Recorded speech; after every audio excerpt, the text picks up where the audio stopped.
The NCAA tournament tipped off earlier this week, allowing for millions of people from around the country to fill out their brackets in hopes of winning money and bragging rights over friends and family.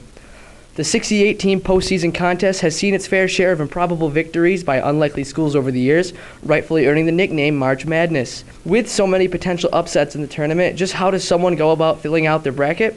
I caught up with some Bonaventure students and faculty members to see how they decided to pick their teams in the big dance. What method do you use when you pick teams for your bracket?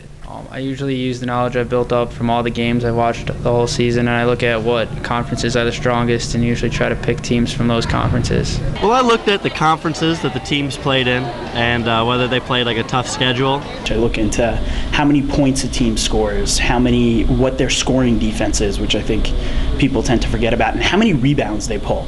I start out by relying on the computer picks. Like one of the polls that I did almost every year was the CBS poll, and you can have the computer pick your teams, and then I kind of look at each matchup, and I try to pick one or two upsets. According to ESPN.com, there have been no recorded perfect brackets in NCAA history, and with several key upsets today, it's likely that trend will continue.